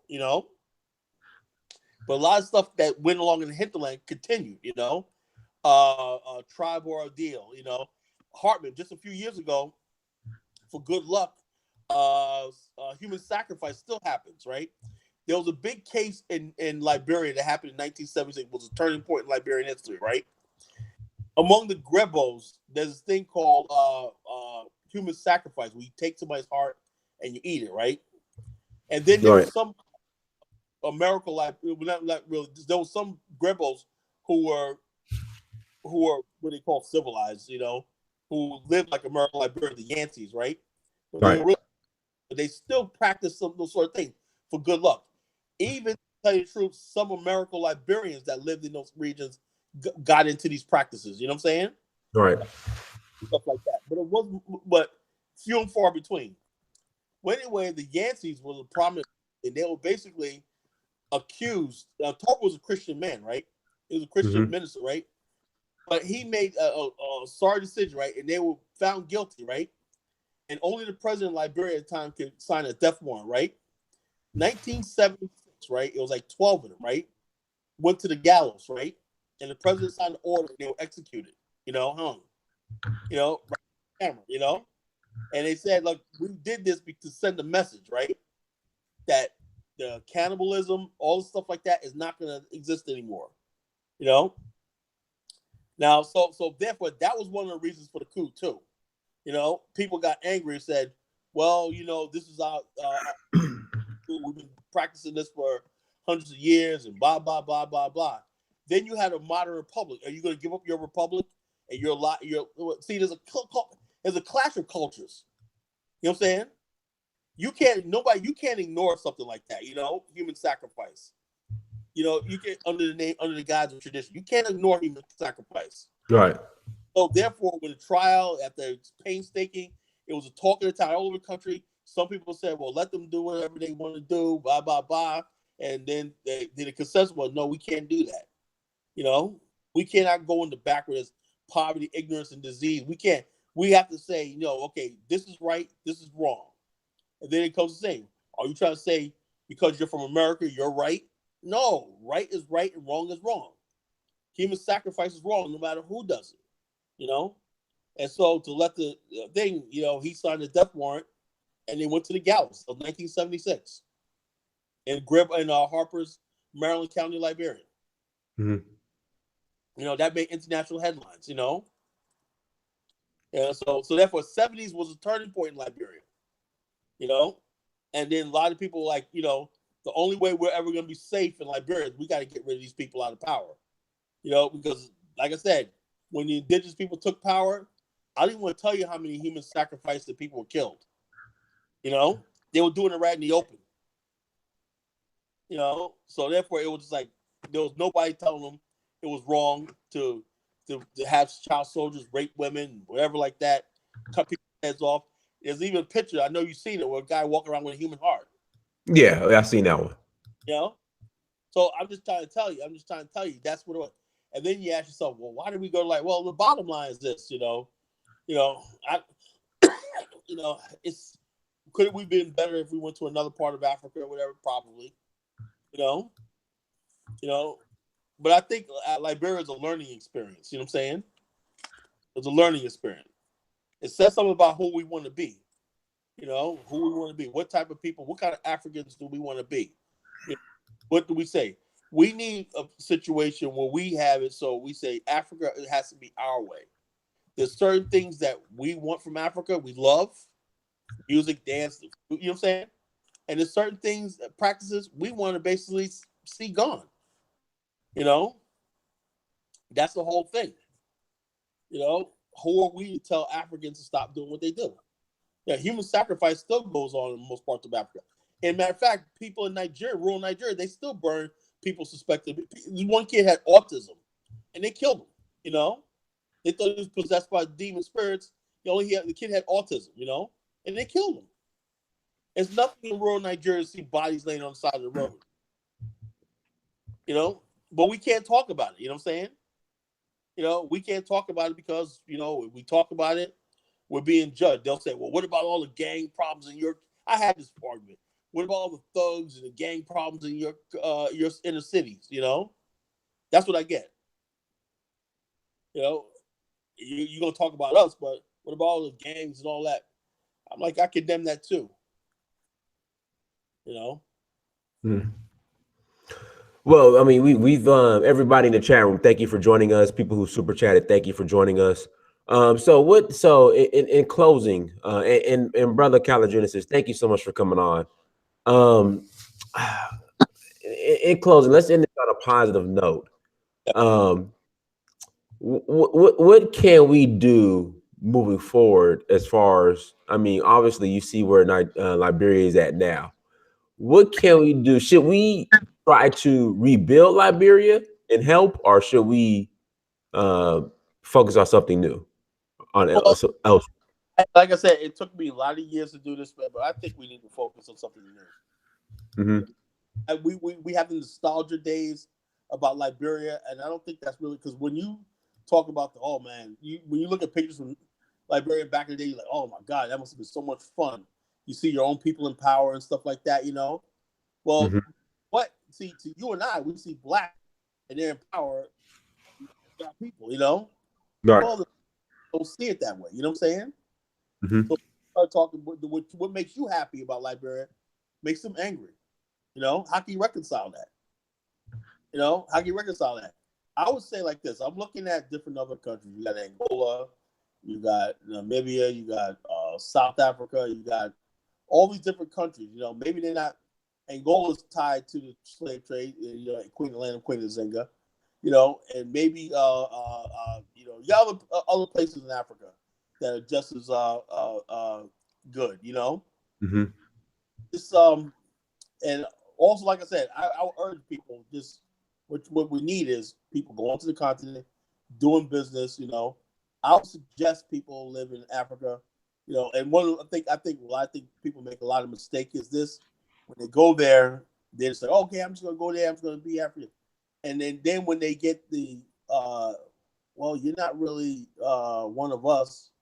You know, no, I'm not. I'm home. I'm in Africa and whatnot. You know, and we don't know how to deal with tribalism. We don't know how to deal with different things. Well, let me give you an example. Igbo has his history, right? Uninterrupted for like 1,500 years, right? 1,500 years. And you're going to suddenly, you as a black man from America, and I had to really take into account of this.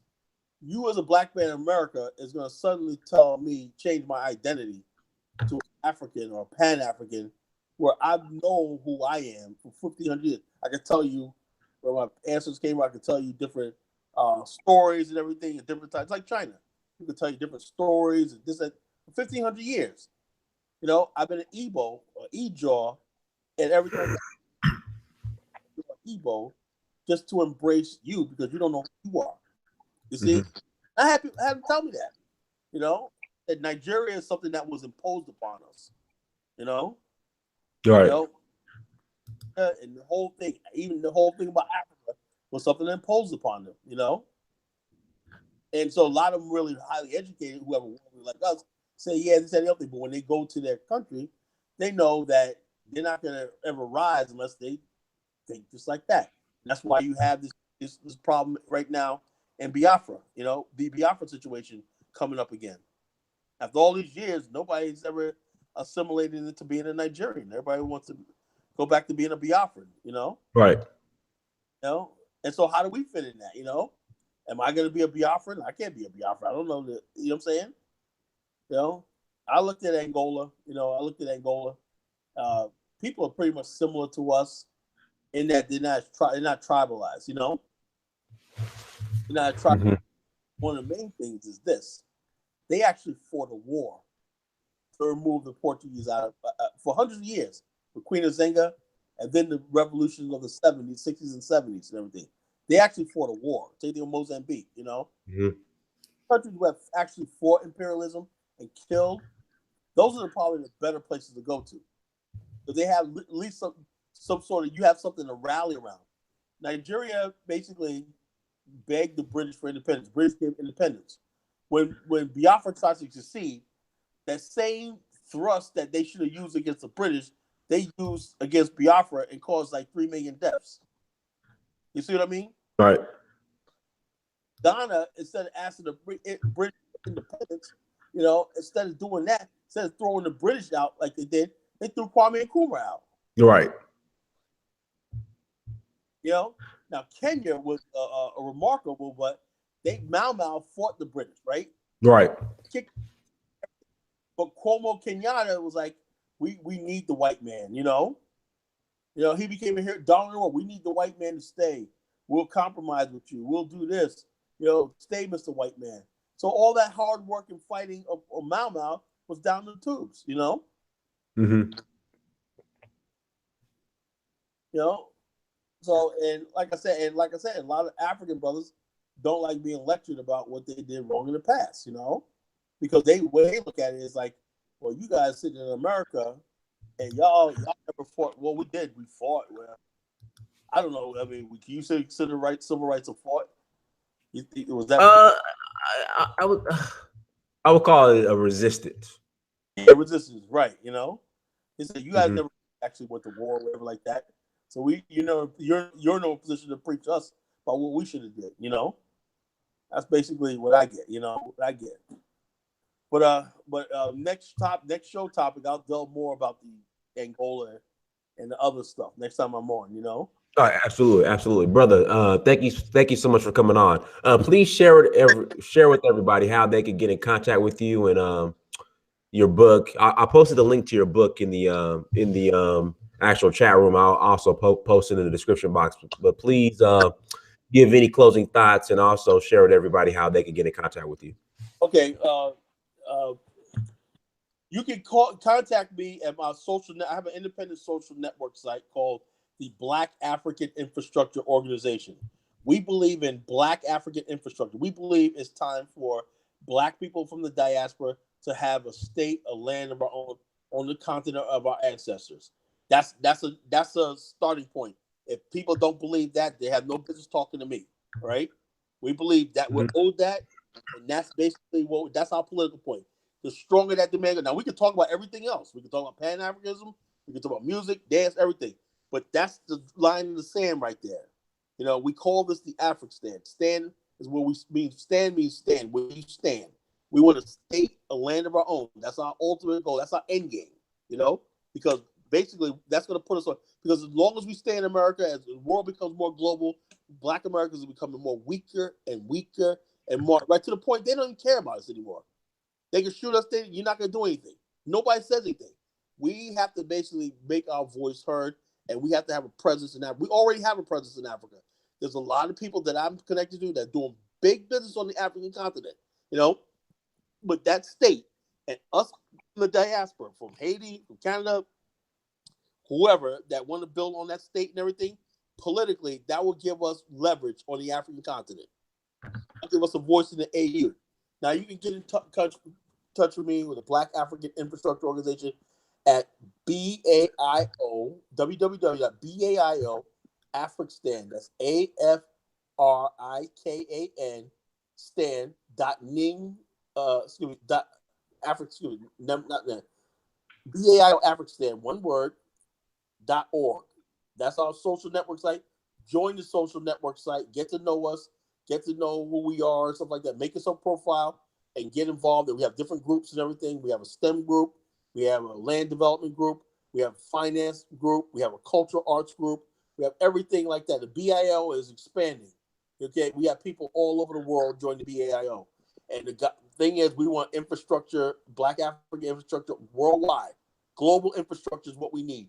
Right now, the Chinese infrastructure, there's no ships that come back and forth between Black America and Africa. One day there will be. We have no steel mills. We have no roads. We have no logistics. All the logistics and everything that concerns Black people come from someplace else. We have no power. 500 years of no power, no infrastructure has to change. We need infrastructure. And how do you do that? By bringing our best and brightest to the continent and help build the African continent. And like I said, you can get me on Facebook, College Genesis, College Genesis on Facebook. My blog is www.collination.blogspot.com. That's on Facebook. My book is called Journey to the Promised Land, Voyage of the Barkazour, about the Liberia Exodus of 1878. It's a historical novel based on facts. It was actual incident, but all I did was fictionalize it. And I put a lot of education material in there, so you'll be very, very clear about what led to the Marcus Garvey movement and the nationalist movement of America. You know, but thanks for having me, Brother Dynasty. It's been a pleasure. No. Thank you so much for coming on. And I also like to do another show, really going into detail, because you brought up a great point in regards to Africans who begged for freedom versus Africans who fought for freedom. That'll be an interesting topic. Yeah, oh yeah, and I got a whole lot to say.